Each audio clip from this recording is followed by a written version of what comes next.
Сәлем оқушылар, қош келдіңіздер. Бүгінгі біздің жалпы сабағымыз жаңа тарауды бастаудан басталады. Қандай тарау дейтін болсақ, бұл бізде молекулалық физика тарауы.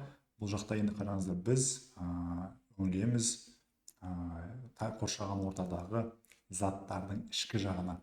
Яғни біз білеміз, негізінде мынандай тұжырымдама бар.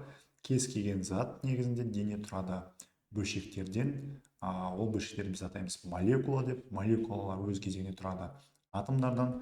Қысқасы біз қазір өте кішкентай масштабтағы денелердің қасиеттері және солардың физикалық шамалары туралы айтатын болады екенбіз. Енді сабақ жоспарына тоқтап кететін болсақ, бірінші кезекте анықтамаларға тоқтап кетуіміз керек. Молекулалық физика не зерттейді? Ол жақта затты зерттеген кезде, денені зерттеген кезде қандай теориялар қолданылады? Молекула кинетикалық теория деген бар, соған тоқталатын боламыз. Одан кейін жалпы жаңа ұғымдармен, физикалық шамалармен танысатын боламыз. Соңында әдеттегідей есептерді талдаймыз осы тақырыптар бойынша. Қараңыздар, жаңағы айтып кеткен сұрағымызға жауап берейік. Бірінші кезекте молекулалық физика не зерттейді? Оқимыз, қараңыздар. Физиканың бір бөлімі бұл молекулалық физика дегеніміз. Ол заттардың құрылысы мен қасиеттерін, молекулалар мен атомдардың қозғалысы және олардың арасындағы өзара әрекеттесу негізінде зерттейді екен. Яғни газ болатын болса, сол газдың қасиеті неден тәуелді? Сол газды құрайтын молекулалардан және атомдардан. Солардың жалпы қасиеттерін қарай отырып, біз үлкен жүйені зерттей алады екенбіз.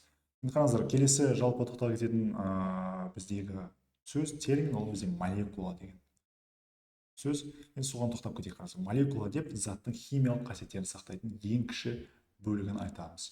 Енді қараңыздар, ең қарапайым молекула ретінде еске түсірсек болады, например, судың молекуласы, H2O деген секілді. Ал суретте как раз оң жағымызда көрсетілген сол судың молекуласы.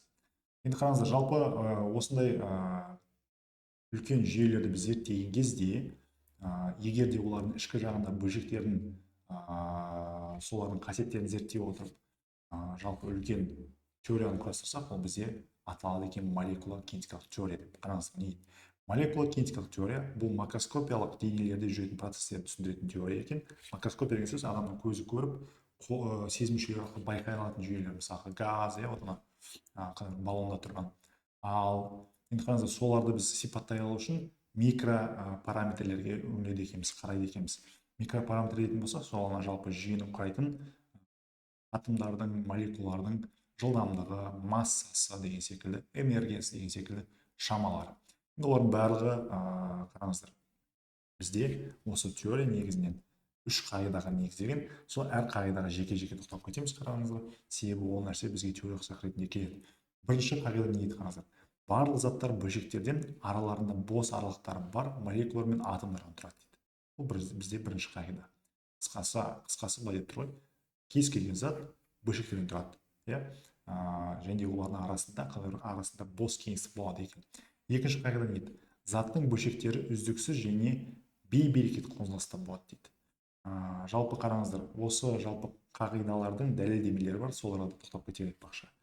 Мысалы, бірінші қағидамыз не еді? Барлық заттар бөлшектерден тұрады деген нәрсені біз уже дәлелдеп қойдық. Қалай дейтін болсақ, бізде растрлы электронды микроскоп деген бар. Сол электронды микроскоптың жалпы схемалық сурет көрсетілген. Ол жерде жалпы электрон арқылы біз затты зерттейді екенбіз. Мына жерде қараңыздар, сол біздің электронды микроскоптың бейнесі, астында тұрған образец, соған электрон секірген кезде жалпы картина алуға болады екен, сурет. Қазіргі таңда біздің технологиялардың результат ретінде сурет алсақ болады, жеке молекулалардың суретін көруімізге болады екен. Енді қараңыздар, келесі заттың бөлшектері үздіксіз және бей-берекет қозғалады деген қағиданың негізін, қағиданы дәлелдейтін бізде мынандай құбылыстар бар, диффузия деген. Диффузия дегеніміз біз білеміз, екі заттың жалпы молекулаларының бір-бірінің арасындағы бос кеңістікке кіріп кетуі. Чайға қант қосқан кездеріңіз, сүт құйған кездеріңіз, иіс дегеніміз, оның бәрі диффузия процесі болып табылады. Енді үшінші қағидамыз не дейді, қараңыздар? Зат бөлшектері бір-бірімен өзара әрекеттеседі. Жалпы затты құрайтын молекулалармен өзара әсерлесудің дәлелі болып табылады. Ол әртүрлі агрегаттық күйдегі заттардың болуы.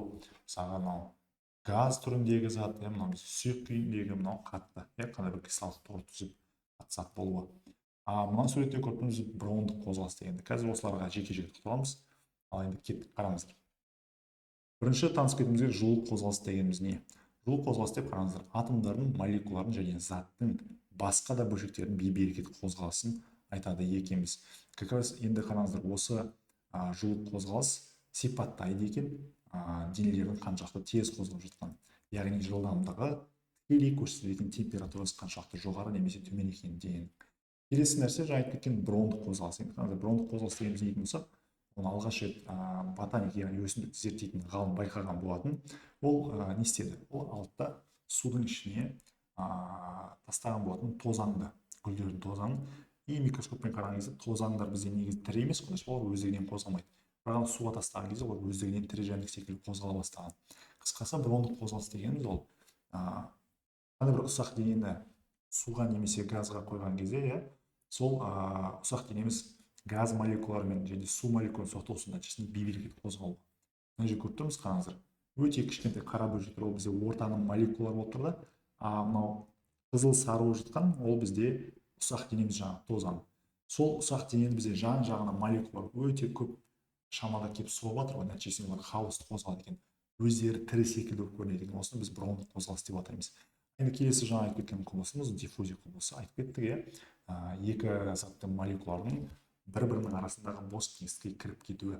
Осы жерде айта кететін жайт, негізінде диффузия процесінің жылдамдығы әртүрлі болады, әртүрлі агрегаттық күйде. Мысалға, газда тезірек жүреді, себебі газ молекулалары тез қозғалады да, арасында бос кеңістік көп деген секілді.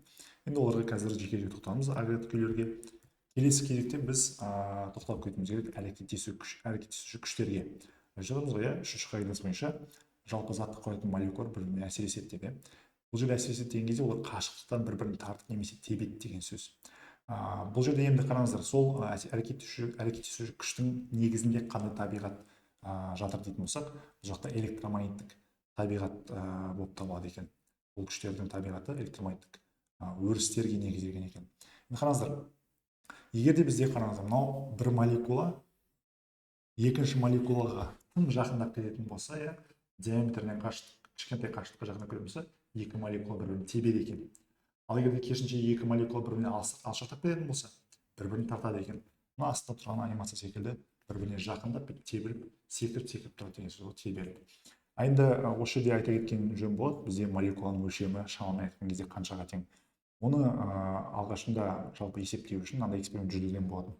Қарапайым су алынады. Судың бетіне өте кішкентай ғана мұнай тамшысын, болмаса майдың тамшысын төгеді, тастайды. Нәтижесінде біздің мұнай тамшысы не істейді? Сол судың беті бойынша жұқа пленка ретінде тарала бастайды. Сіздер оны күнделікті өмірде көресіздер, көшеде бензин төгілген кезде, или судың бетіндегі майды көрген кезде. И осы жерде мына нәрсені түсіну керек, қараңыздар, сол май бізде өте кішкентай көлемде ғой, ол бүкіл судың беті бойынша таралады да, өзінің максималды таралатын ауданы бар. Сол таралған кезде оның қалыңдығы бір ғана молекула болып қалады екен. Енді біз қараңыздар, бастапқыда сол тамшының көлемін білеміз де, ауданын есептеу қиын емес, судың бетімен тараған кезде. Соны бөліп жіберетін болсақ, бізде бір молекуланың қараңыздар, өлшемі қанша шығады? 3 көбейту 10-10 дәрежесі. Яғни, қараңыздар, 0-ден кейін, өтірден кейін жалпы 10 цифр тұрады деген сөз, 10 цифр. 0-0-0-0 деп кете береді деген сөз, өте кішкентай. Жақсы, енді келесі жайып кеткен біздегі жаңа шамаларға тоқталып кету керек. Бұл шамалардың көбісі айта кеткен жөн болады, химиядан келген болады. Химиктерден олар өздеріне ыңғайлы болу үшін әртүрлі шамаларды таңдап алған болады. Енді біріншісіне тоқтап кетейік, қараңыздар. Салыстырмалы молекулалық масса дегеніміз бар екен. Оны анықтамасқа алсақ, молекуланың массасының көміртек атомның 12-ден 1 массасына қатынасы. Бұл салыстырмалы масса деп аталады екен. Қараңыздар, мұндағы М0 деген ол бізде берілген заттың молекуласының массасы. Ал мына тұрған нәрсе, бұл көміртегі молекуласының массасы, соның 12-ден 1 частіне алып бөліп жіберетін болсақ, бізде салыстырмалы масса шығады екен. Бірақ есептерде көп біз бұны мына формуланы, конкретно мына формуланы қолына бермейміз. Жақсы, енді қараңыздар, бар болған анықтамасын білсек жеткілікті. Одан кейін қараңыздар, бір молекула массасы. Айтып қоя, бір молекуланың примерно диаметрінің шамасы 10-10 дәрежесі. Оның массасы да өте кішкентай болады. Шамамен 10-27 дәрежесінде килограммда. Біз сол жалпы бір молекула массасын М0 деп белгілейді екенбіз, әрине өлшем бірлігі килограмм. Одан кейінгі жалпы біз айтып жатырмыз ғой, макро жүйелермен жұмыс жасаймыз деп. Ол жақта өте үлкен количествода молекулалар, атомдар болады. Солар біз енді санын солардың n деген әріппен белгілейді екенбіз. Бұл енді сан болғандықтан өлшем бірлігі жоқ болады. Келесі шама бізде зат мөлшері деп аталатын шама. Қараңыздар, бұл тікелей химиядан кейін қараңыздар оқимыз. Берілген денедегі молекулалар саны 12 грамм көміртектегі атомдар санынан қанша есе артық болатынын көрсететін физикалық шама. Былайша айтқан кезде айтып тұр ғой, бізге салыстырма түрдегі шама ғой бұл. Химиктер өздеріне ыңғайлы болу үшін 6,2 көбейту 10-23 дәрежесіндегі молекулалар санын 1 моль деп алған. Соны енді қараңыздар. Біз мысалға айтатын болсақ, менде 2 моль зат бар дейтін болса, сол 6,2 көбейту 10-23 дәрежесін көбейтіп жіберемін, сонда менде молекулалардың жалпы саны шығады. Сол жалпы қатынасты, сол шаманы есептейтін көрсететін шаманы бізде зат мөлшері деп атайды екен. Порция деп түсінсеңіздер болады. Нью деген әріппен белгіленеді. Мінекей нью жиіліктің белгіленуі, өлшем бірлігі моль. Қалай есептейміз қараңыздар.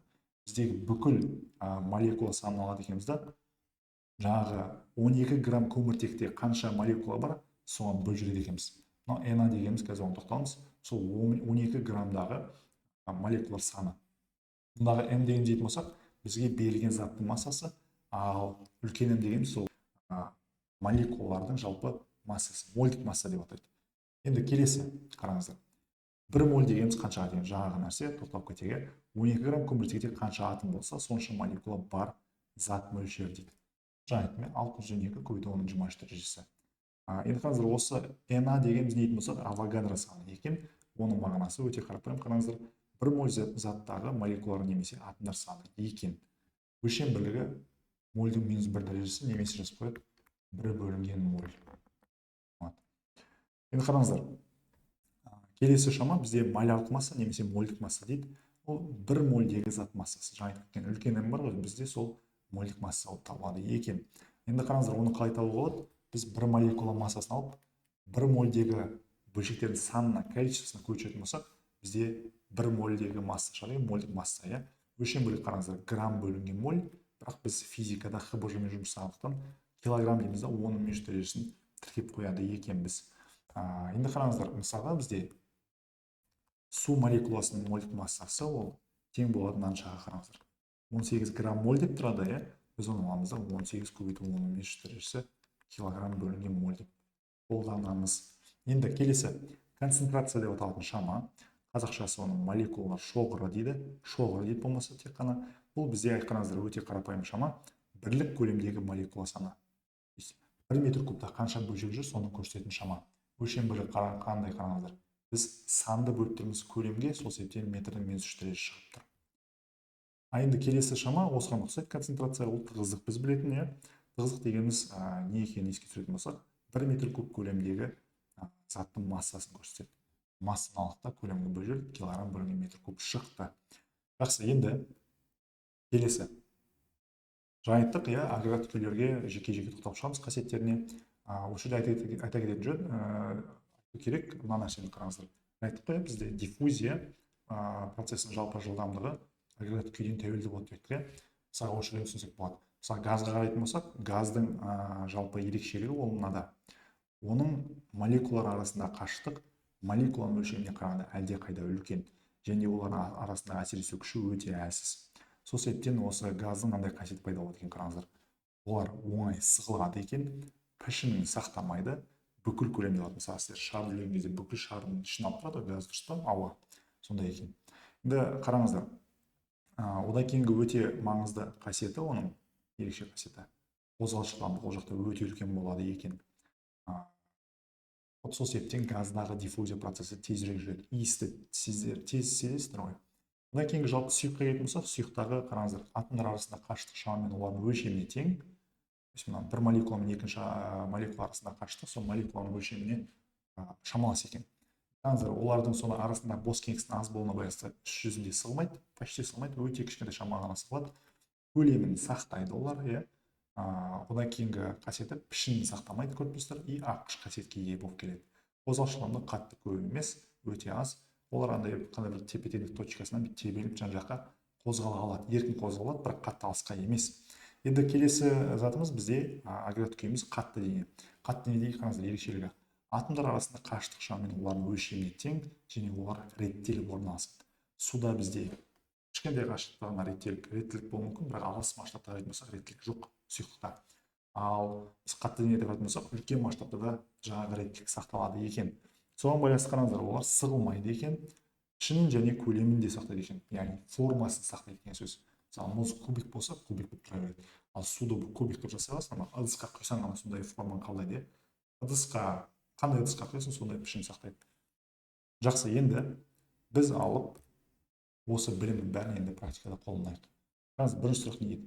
Баллондағы 5 моль газ молекуланың саны қанша дейді? Жаңа айттым менде 1 мольдегі молекула санын Авогадро саны деп атайды. Ол 6-2 көбейту 10-23 дәрежесіне тең. Мольдің -1 дәрежесі. Енді бізге қараңыздар, тап деп тұр, 5 мольде қанша молекула бар дейді. Қарапайым пропорция негізінде. Зат мөлшерінің формасы негізі мынандай, n бөлу na. Осы жерде маған табу керек n-ді. n табатын болсақ, біз зат мөлшерін неге көбейтеміз? na-ға. Енді 5-ті аламыз да есеміз 6-2 көбейту 10-23 дәрежесіне көбейту салуымыз керек. 5 жердегі 6 бізде 30 бүтін, мына жер 1 болып қалады, көбейту 10-23 дәрежесі бөлшек бар екен. Енді қараңыз, мына 30-ды мен жылжытамын да 3 деймін, 1 дәрежені мына жаққа қосып жібере салатын болсам 0-ке, сонда 24 дәреже болып кетеді екен. Жауабы С. Жақсы, кеттік, келесі сұрағымызға көшеміз. 1 секундта ашық стаканнан буланған молекула саны бізде қараңыздар 3,9 көбейту 18 дәрежесі болса, 200 грамм су толық буланатын уақыт қанша дейді? Бұл да пропорцияға қатысты есеп. Қараңыздар, бізге айтады 1 секундта дейді 3,9 көбейту 18 дәрежесі бөлшек ұшып шығады, буланып кетеді дейді. Ал 200 грамм қанша секундта буланады дейді бізге? М тең 200 грамм қанша секундта буланады? Қанша тәулікте дейді. Қараңыздар, бізде мына жерде тұрақты шамалар бар, оларды жазбай қояйық. Енді ойланамыз, қараңыздар, бізге табу керек тыны. Шыста, табу керек. Ол үшін мына пропорцияны қолдану үшін былай жазып қояйық, қараңыздар. 1 секундта ұшып шығады 3,9 көбейту 18 дәрежесі. Ал Т секундта біз білеміз ғой қанша молекула бар екенін, пока только массасын білеміз. N количествода молекула ұшып шығады деп қояйық. Қазір мен тын табу үшін қазір n-ді біліп алуым керек бірінші кезекте. Ал n-ді қайдан іздейміз дейтін болсақ, мына форманы еске түсіреміз, қараңыздар. Зат мөлшерінің формасын еске түсіреміз. Зат мөлшерінің формасын біз екі қатынаспен жазсақ болады. n бөлу na, n деген бүкіл молекулалар саны, na дегеніміз Авогадро саны, 1 мольдегі бөлшектердің саны. Тең болады масса бөлінген молярлық масса. Мына бізде берілген заттың массасы, ал 1 мольдегі масса. Қазір бізге бар болған табу керек қазір n-ді. Сол n-ді мынау пропорциядан таба салмаймыз ба? n табатын болсақ қазір былай жазамыз. n не істейді, мына жаққа көбейтеді. n бөлу m көбейтілген na. Енді барлығын берген шамаларды орнына қоямыз. Масса бізде 200 грамм деді, грамм 10-3 дәрежесі. Молярлық масса қараңыздар, бізде 18 көбейту 10-3 дәрежесі дейді. Авогадро саны 612 көбейту 10-23 дәрежесі.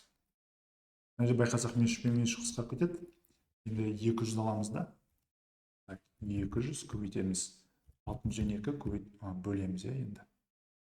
Бөлеміз 18-ге. 66.9 дей салсақ болады жақты. 66.9 көбейтілген 10-23 дәрежесі. Бізде осынша бөлшек бар екен қазір. Енді біз тын табу үшін істейміз, пропорцияны орындап жүреміз. Мұндағы диагональ бойынша көбейтеміз. n көбейту 1 секунд бөлеміз мынаған. 3,9 көбейту 10-18 дәрежесіне. n бізде 66.9 көбейту 10-23 дәрежесі. Бөлеміз осыны енді 3,9 көбейту 10-18 дәрежесіне. Так. Тең болады бұл қаншаға? 66.9 бөлеміз 3,9-ға. 17-15 дейді. 17-15. Дәреже кеткен болса, қараңыздар, мына үстінде 23, астында 18, 23-18 алсақ, бізде 5 дәреже алады. Енді осыны біз секунд қой, бұл секунд бөлшек тұрады. Біз бұны енді тәулікке келтіреміз керек. Еске түсіреміз, бір тәулікте қанша секунд бар еді. Білеміз, бір тәулік дегеніміз ол 24 сағат, әр сағаттың ішінде 3600 секунд бар. Сонда мына шаманы мен аламын да 24 сағатқа бөлемін, одан кейін 3600 секундқа бөліп тастаймын. Қараңыздар, бізде жерде 17 бүтін, арт жағында 15, тағы 3 нөл бар, потому что оның 5 дәрежесі ғой. Жаздым ба? Бөлеміз, енді осыны қараңыздар, бөлеміз. 24-ке бөлеміз 3600-ға. 1984 жуықтаған кезде 20 тәулік десек болады екен. Жуықтағанда 20 тәулік. Жақсы, келесі сұраққа көшеміз. Көлемі 0,034 мм куб зәйтүн майының су бетіне жайылған ауданы 200 см квадрат дейді. Енді бізге де керек молекулалардың диаметрі. Қараңыз, біз білеміз, көлемі қанша екен? 0,034 миллиметр куб деген милли минус 3 куб минус 9 болып кетеді. Одан кейін ауданы оның жайылған, қараңыздар, 200 сантиметр куб. Санти дегеніміз білеміз, минус 2 куб минус 6 болады. Табу керек бір молекуланың диаметрі. Жаңа айттық, осында эксперимент жасалған деп айттық, судың бетіне май тамызылады, май алады жайылады. Жайылған кезде ол қалыңдығы бір молекула болып жайылады деп айттық. Сол осы диаметрін табу керек. Қалай табамыз деп айттық? Біз көлемді былай алсақ болады, цилиндр тәжес S көбейту D десек болады. Табанның ауданы көбейтілген H десек бізде көлем шығады. Енді бізге D табатын болсақ, V-ны S-ке несі керек? Бөле салу керек. V бізде мінекей 0,034, оның минус 9. Бөлеміз бұна 200, көбейтілген оның минус 6 дәрежесіне. Минус 6 минус 9 минус 3 қалпында. Енді бізге бар болғаны 0,034-ті бөле салу 200-ге. 0,005 цифр болып тұр. 0,0017 көбейтілген оның минус 3 дәрежесі. Енді біз бұны былай жасақ болатын сияқты. Нәтижеге келтірсек. Біреу, екеу, үшеу, төртеу. 1,7 көбейтілген оның минус 7 дәрежесі болып тұр. Бір нәрсе кешімізде мына жерде мынандай қателік бар ма? Санти бізде минус 2, бірақ куб емес, квадрат қой, минус 4 болады. Мына жерде минус 4, мұнда минус 5, нәтижесінде минус 9 болып шыға салады. Бұл жауабымыз С. Жақсы, келесі сұрақ. Көлемі бізде 0,1 көбейту оның 5 дәрежесі сантиметр куб ыдыста 5 көбейту оның 10 дәрежесі газ молекуласы бар дейді. Молекулалардың концентрациясы қаншаға тең? Концентрацияны біз айттық, жаңа 1 метр куб көлемдегі молекулалар санын көрсетіп айттық. Енді В-ға бөле салу керек. N бізде қанша? Мінекей сан тұр. В мінекей. N бізде 5 көбейту оның 10 дәрежесі. Бөлеміз бұна 0,1 15 дәрежесі. Санти дәрежеде минус 2 куб минус 6 болады. Енді қараңыз, мына екеуін қысқартсақ болады 5 дәреже. 5-ні 0,1-ге бөлсек 50 болып шығады. Қараңыз, минус 6 жоға шыққан кезде плюс 6 болып кетеді, мына жерде 11 дәреже шығады сонда. Ал өлшем бірлігі бұл шамамен метрдің минус 3 дәрежесі. Сонда 5 көбейтілген оның 12 дәрежесі жасақ болады. 5 көбейтілген оның 12 дәрежесі. Метрдің минус 3 дәрежесі. Жауап мінекей. А жауап екен. Келесі. Ағаш, алюминий және болат шарлардың массалары бірдей, осылардың көлемі ең үлкені және ең кішісі қайсысы дейді. Қызық деген жалпы шаманы еске түсіреміз. Қараңыздар, масса бөлінген көлемге тең, дұрыс па? Енді бізден сұрап тұр, қараңыздар. Осылардың көлемі ең үлкені және ең кішісі. Шүрі біз көлемді іздейміз. Көлемді табатын болсақ, масса бөлінген рho болып кетеді. Қысқасы, көлем бізде тығыздыққа кері пропорционал. Есе тығыздығы үлкен болса, көлемі кішкентай болады. Плотнее, объемы да кішкентай болады.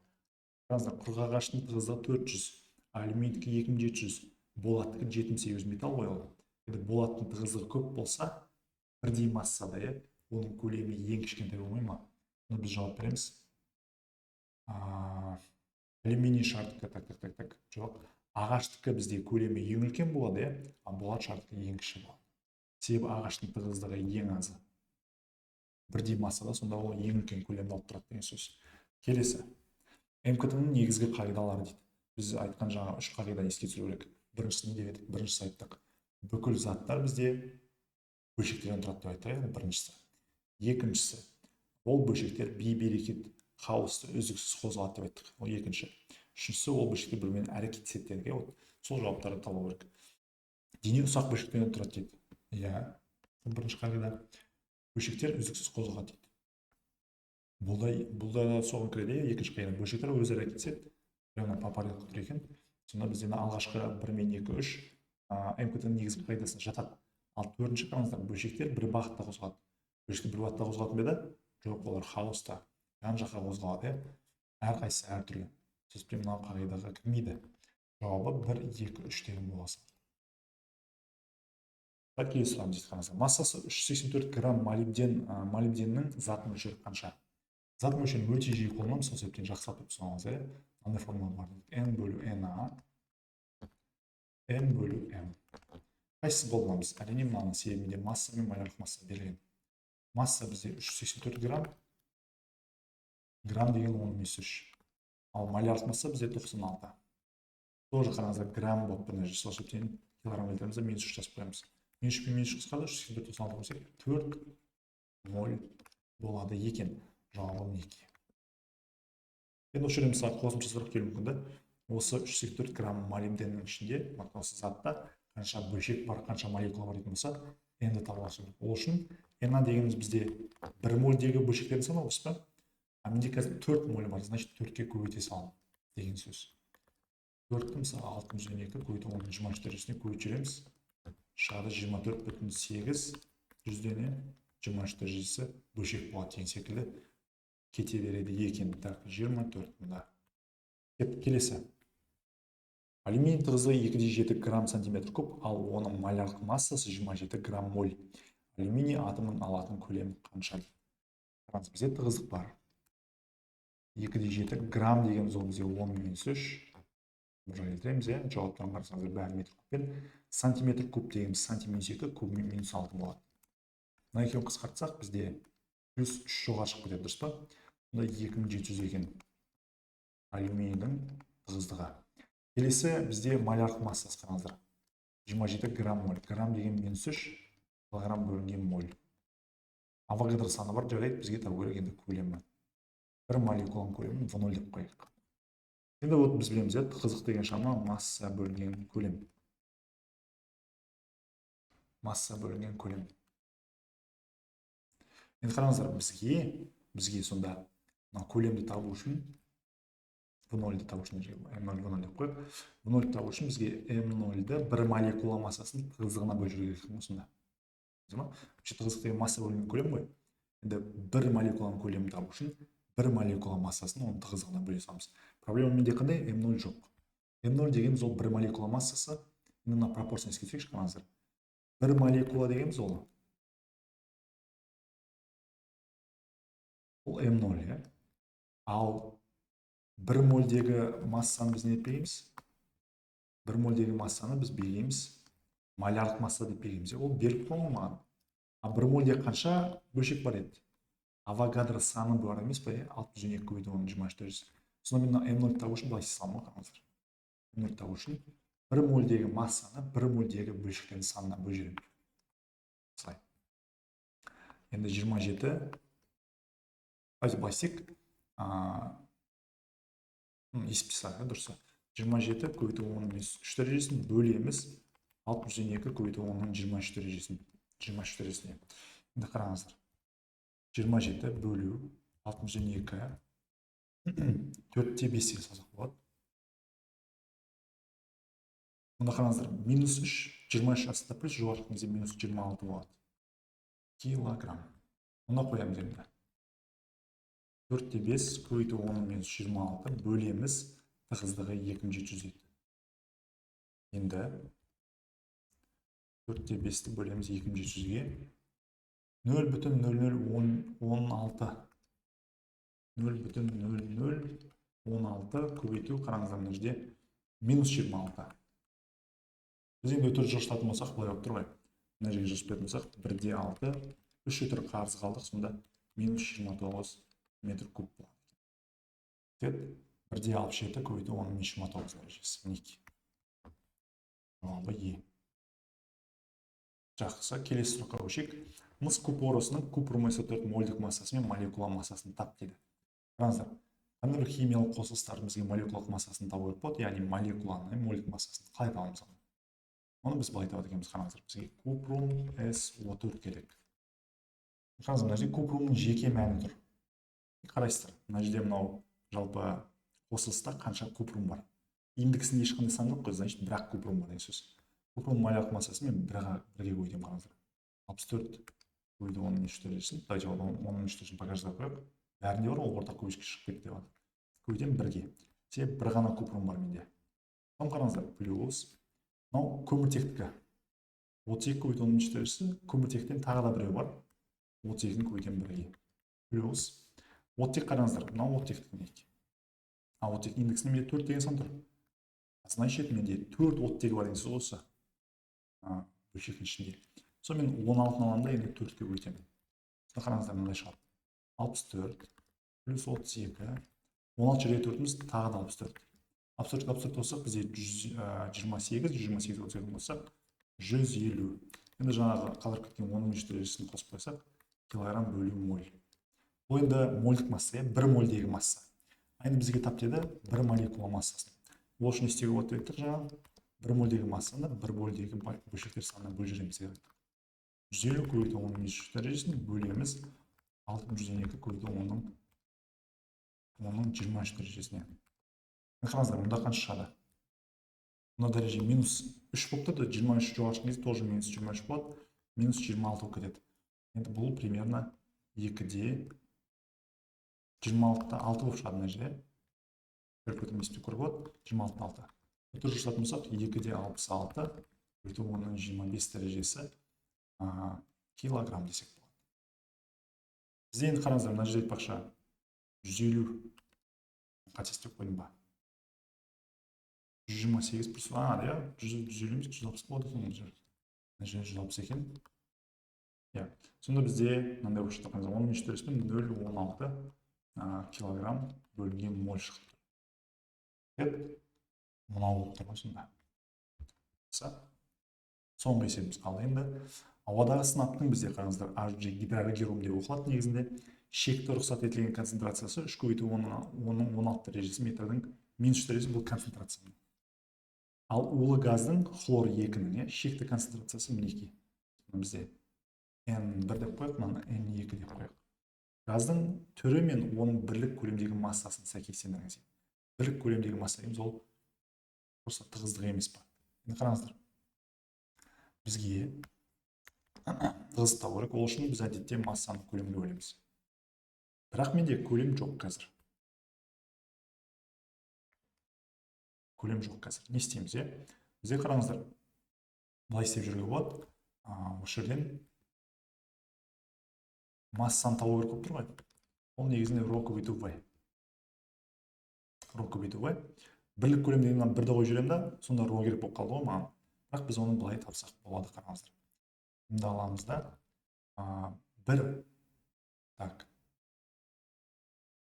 бір молекула массасы аламыз да, количествоға көйтсем шықпай ма? Количествоға көйтсем шықпай ма? Соны енді қараңыздар, m0 менде бар ма? 0 жоқ, соны тауып аламыз қазір. N менде бар ма? Ол концентрация ретінде тұр. Қараңыздар, m0-ді тауып аламыз қазір. m0-ді жаңағыдай табамыз. m бөлінген n авогадро деп.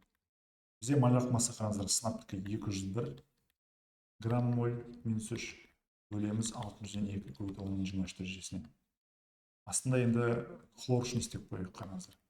Оныңкі 70 көбейту 10-ның 3 дәрежесі екен.